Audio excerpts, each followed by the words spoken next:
High বন্ধুরা, আমি সুস্মিতা তোমাদের কাছে নতুন একটা রেসিপি নিয়ে এসেছি।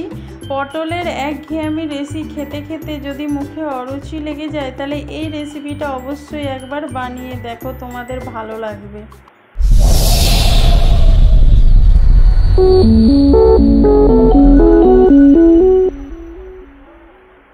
এখানে আমি কিছু পটলকে এরকম ছাড়িয়ে নিয়েছি।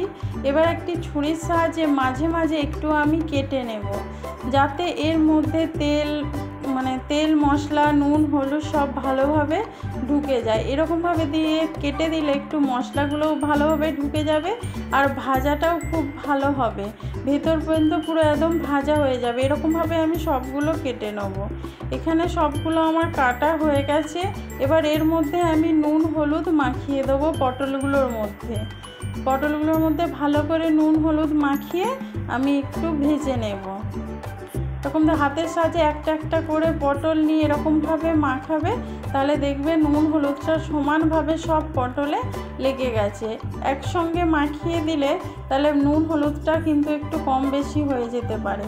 এরকমভাবে সবগুলো আমি মাখিয়ে নেব।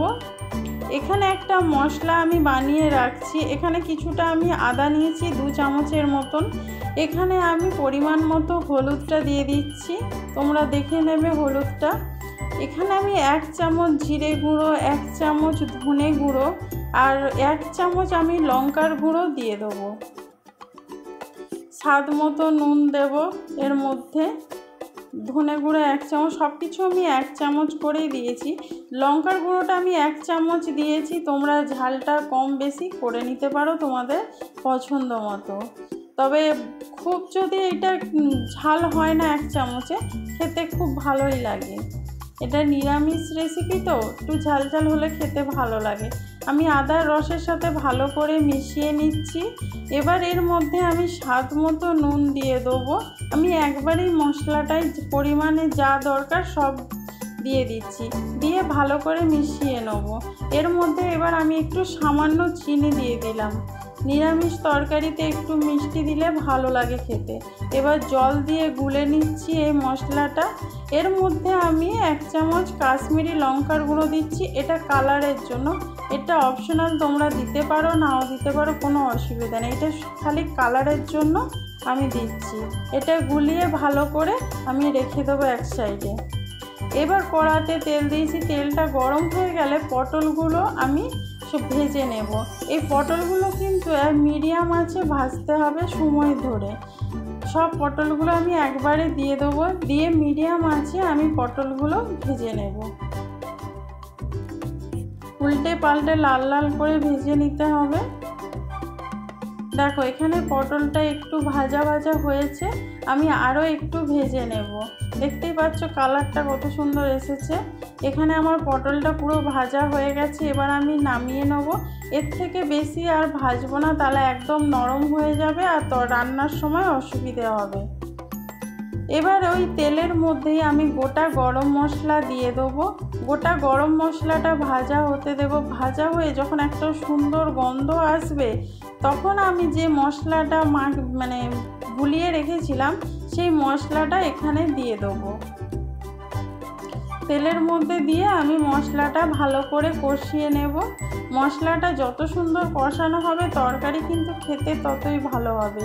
আর মশলাটা কষানোর সময় আঁচ কিন্তু লোতে রাখবে, নাহলে একদম চড়চড় করে জলটা মরে যাবে, মশলাটা ভালো করে কষানো হবে না। এখানে মশলাটা কষানো হয়ে গেছে। আর একটা বড় সাইজের টমেটো আমি এর মধ্যে দিয়ে দিলাম। এটাকে 2 মিনিট ধরে একটু কষিয়ে নেব। দেখো 2 মিনিট পরে ফিরে তোমাদের দেখাচ্ছি মশলাটা কত সুন্দর কষানো হয়েছে আর টমেটোগুলোও গলে গলে গেছে। এরকমভাবে মশলাটা কষিয়ে নিতে হবে। এবার এর মধ্যে আমি ভেজে রাখা পটলগুলো দিয়ে দেবো। পটলগুলো মশলার সাথে ভালো করে কষিয়ে নেবো, যেন একটু ভাজা ভাজা টাইপের হয়ে যায়। ভালোভাবে মিশে গেলে কিন্তু তেল নুন হলুদটা ভালো করে মিশবে। এই জন্যই পটলগুলো আমি একটু কেটে কেটে দিয়েছি, যাতে মশলাগুলো পুরো একদম পটলের মধ্যে যায় আর খেতে খুব ভালো লাগে। দেখো এইরকমভাবে দেখতে পাচ্ছ আমরা কত সুন্দরভাবে কষিয়ে নিয়েছি। এবার আমি এইখানে মশলাটা যখন কষানো হয়ে গেছে, এর মধ্যে আমি একটু কাজু বাদাম 6 থেকে 7টা কাজু বাদাম আমি অল্প দুধ দিয়ে একটু পেস্ট করে রেখেছিলাম, সেইটা এবার এর মধ্যে আমি দিয়ে দিলাম। দিয়ে এইটাকেও আমি একটু 1 মিনিট একটু মানে লো আঁচে ফুটতে দেবো, যেন মিডিয়াম মানে একদম আস্তে আস্তে আস্তে আস্তে করে হয়েছে ফুটছে, এরকমভাবে আমি 1 মিনিট একটু ফুটতে দেবো। 1 মিনিট পরে যে মিক্সিং জারেতে আমি মশলাটা বেটেছিলাম মানে কাজু বাদামটা, সেটা ধুয়ে এর মধ্যে আমি জল দিয়ে দিচ্ছি। এর মধ্যে আলাদা করে আর জল অ্যাড হবে না, এই জলেতেই পুরো রান্নাটা হয়ে যাবে। দেখো এটাকে মশলার সাথে ভালো করে আমি মিশিয়ে নিচ্ছি। মিশিয়ে এটা মিডিয়াম আছে কিন্তু একদম রান্নাটা করতে হবে। দেখো জলটা অনেকটাই কমে গেছে, কালারটাও চেঞ্জ হয়ে গেছে, দেখতেই পাচ্ছ। আগে সাদা সাদা মানে ছিল একটু, এটা একটু কালারটা চেঞ্জ হয়ে গেছে। এরকমভাবে লো আঁচেই কিন্তু মশলাটা কষতে হবে, আর হচ্ছে দেখবে পটলগুলোও সেদ্ধ হয়ে যাবে। এবার এর মধ্যে দেখো এখানে যখন তেলটা এরকম ছেড়ে দিয়েছে, এবার রান্নাটা আমাদের কমপ্লিট হয়ে গেছে, জলটাও শুকিয়ে গেছে, তেলটাও ছেড়ে দিয়েছে। এবার এর মধ্যে 1 চামচ গরম মশলা আর 1 চামচ ঘি দিয়ে ভালো করে মিশিয়ে নেব। আমাদের রান্নাটা একদম নামানোর মুখেতে এবার ঘি আর গরম মশলা দিয়ে ভালো করে মিশিয়ে নেব। নিরামিষ তরকারিতে একটু ঘি দিলে খেতে খুব ভালো হয়, তাই জন্য এখানে আমি একটু ঘি দিয়ে দিচ্ছি। এবার এর মধ্যে আমি নামানোর আগে একটু কসুরি মেথি পাতা দিচ্ছি। এইটাকে হচ্ছে একদম 1 মিনিট আমি একটু লো আঁচে এরকমভাবে নেড়ে চেড়ে নেবো। 1 মিনিট একটু কষতে দেবো, যাতে এর সুন্দর গন্ধটা এই তরকারির মধ্যে ভালোভাবে মিশে যায়।